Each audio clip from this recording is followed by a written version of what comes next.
this podcast episode I'm calling The Journey. And it's actually excerpted from my newest book called Hey Weirdo. And you might want to check out the audio book and the workbook of Hey Weirdo. It would make a great Christmas gift to yourself or someone else. So it's called The Journey. And if you are listening to this, you are actually on that journey.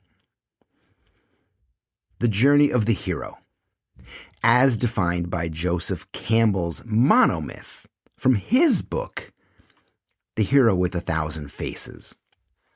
And this journey is a path that recurs again and again in the mythology of the world, even in the reality of the world. I see it often when I look at my proteges or my mentors. And this journey has guided many cultures throughout human history. Think about the fictionalized version of it, like Star Wars or Lord of the Rings, or even the Hunger Games. The early ones, not the new ones. New ones, they're just milking it. These epic adventures pull at our heartstrings because we recognize ourselves. We see our own heroic nature in these mythical and fictional characters on screen or in text. So in them, we see our own potential for greatness. You know, this leads to why most people on the planet are frustrated. Because we know what we're capable of. We know our potential. We see it, we feel it, but we took a job instead. So this episode is called The Journey. Cue the canned music.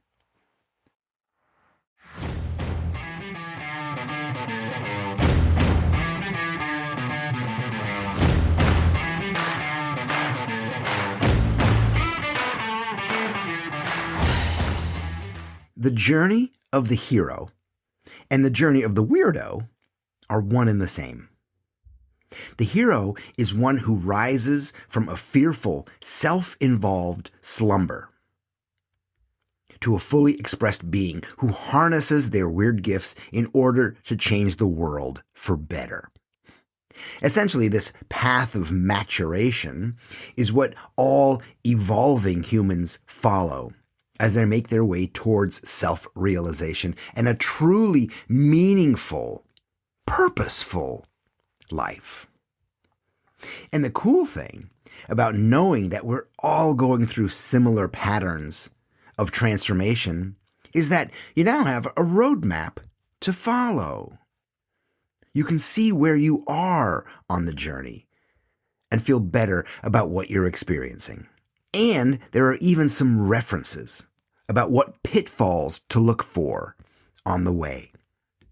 It's also just a really great comfort to know that you are not alone. Others have followed this path. Everyone's journey is uniquely tailored to their own brand of weird. There are some markers along the journey that you can expect to encounter. I have noted 4 of them to make it easier for you. And then along the way, I will add some, let's call it anecdotal information. Okay, here we go. Number 1, the departure and call to adventure. Now, the thing about the call to adventure, most people perceive this wrong. Here's the fascinating thing. When most people feel that call, the calling to your purpose, calling to your adventure, calling to your life, we use shitty words. And the words we use is imposter syndrome. We call ourselves imposters. We feel fake.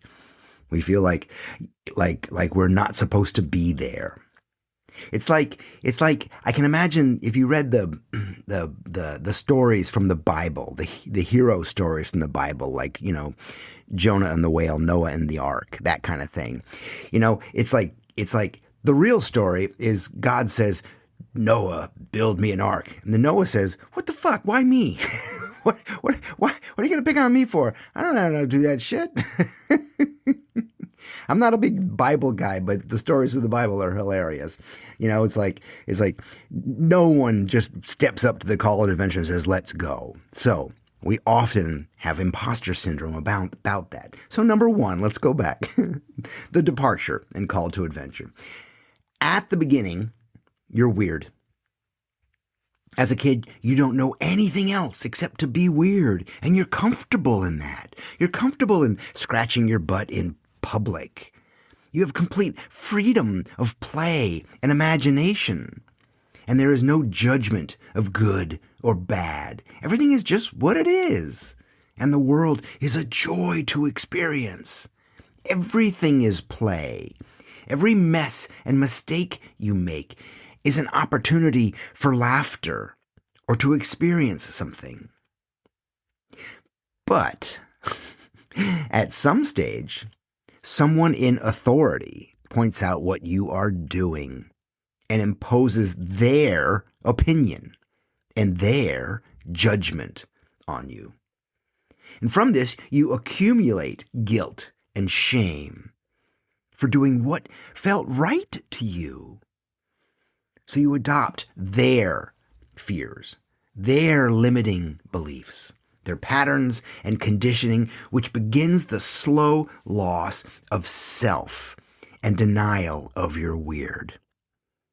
Listen, I was in a restaurant the other day, and there was a family nearby, and they had a toddler, very young kid, and he kept knocking the plate off the table, and the parents got incensed and were holding their hands down or smacking their hands. And to the kid, that was play. That was an opportunity to see what happens. That was frickin' science to him. If I do this, then that happens. Look at that mess. That's beautiful. Now, the parents didn't see it that way. They're like, we're in a restaurant. You can't do that. Rah, rah, rah. Right? So they immediately shut that down. And what they're doing is they're shutting their kid down. And they're associating a mess with fear to him. Don't do that. Don't do that. If you can't handle being in a restaurant with your toddler, don't go. Yeah, of course I said nothing because, not my monkey, not my zoo or circus. Number 2, refusal of the call. Since the fun has been taken out of it, you now identify your weirdness or your play as a curse instead of a gift. Because now it brings unwanted attention to you, and that brings pain. So you push it away as much as possible. You resist your own truth and deny your power.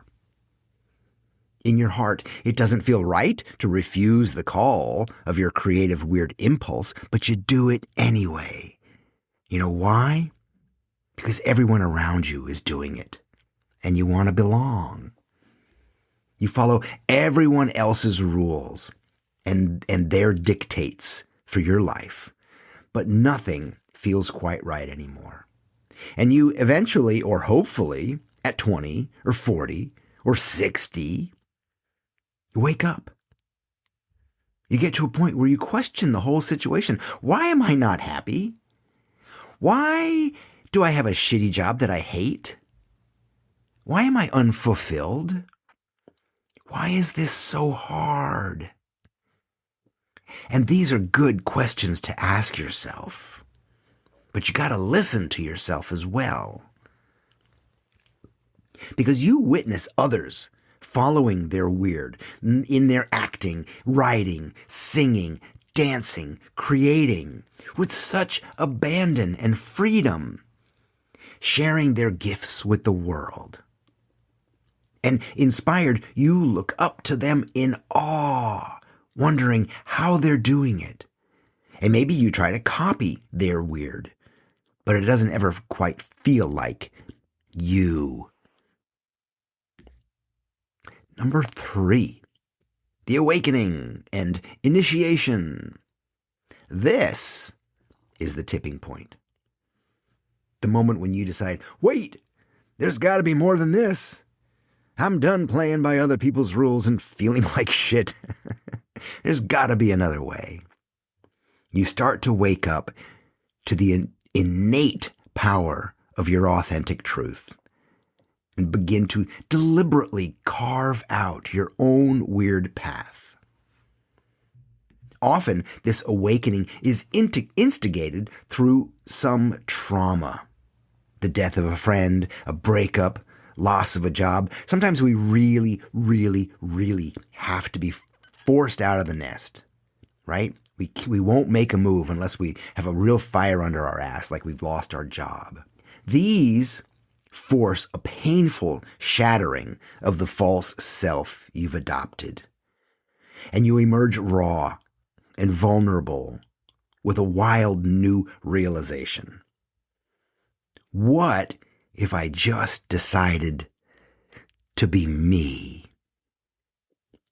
You begin to care less about what other people think and start to accept who you are. You tap into the gifts of your authentic nature and let go of the boatloads of beliefs that don't hold true to you anymore. It is a radical liberation through self-acceptance. Right now, you're thinking, oh man, I wish James Victori could be my mentor, my guru. Hell, I wish he was my coach. Well, you can make that happen. Go to yourworkisagift.com. There's a questionnaire that will probably help you out, but it'll also give you access to a free call. So let's talk. Let's free you from overwhelm and creative frustration. Let's build your business and help you get paid to do what you love. Again, go to yourworkisagift.com. Let's talk. Number 4, the return. This is a powerful reclamation of yourself, where you begin to revel in your weird. You take full ownership of your potential and you wield your weirdness like a superpower. Life feels bigger, more electric, and wholly supernatural. We call it super, but it's really more natural. It's going back to what made us weird as a kid, back to our true nature, back to our natural, weird self. We allow ourselves, get that, that's a big word. We allow ourselves to be who we really are.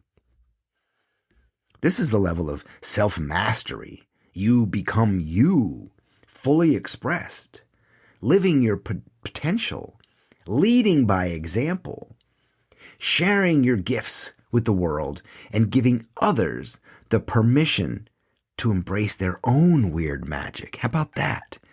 When you set yourself free, you give others around you the permission to do the same. You are now a teacher and a guide by your mere presence, and you help others on their own journeys. I see this all the time. I see either little kids jumping around singing songs down the middle of the aisle in the grocery store, or fully grown adults with some wildly crazy scarf. And I'm like, yeah, I get it. I get it. I see them. And they, in turn, set me free. So, that's the journey. More or less, some details left out. You will fill in the blanks. And this journey is as epically weird as you are. And here, fair warning, I know you're saying it already, but James, The common theme you will encounter over and over and over again is failure. You are going to fail so damn much. And you know what? That's awesome, because that's the fucking process. Failure is a gift. Failure are the steps. Just think of it like that. Failure are the steps. And the only failure is to not take the step. The only failure is to not go. The only failure is to use that word imposter syndrome and not to understand that it is the calling. Failure gets a bad rap. It is not only necessary, it's good for you. So get good at it and shift your perspective around what it means to you. There's a great book that could help you in regard to that, and it's called Feck Perfection. Go see if you can find a copy. Written by this local genius that I know. But the Cliff Notes version of that is that failure is a prime fuel for growth. Failure is a beautiful honing mechanism that refines and sharpens your clarity. And when approached with gentle curiosity, it will lead you into ways of being that serve your expansion and evolution, so you can live more fully in your weird power. The weirdo's journey is a lifelong process. You're never done. You never just wake up and go, "Oh, again, I guess I've arrived." I don't know anybody at any level in their careers who are done. We're all figuring it out. We're all going to the next level of failure. We're all just moving forward, moving along a path.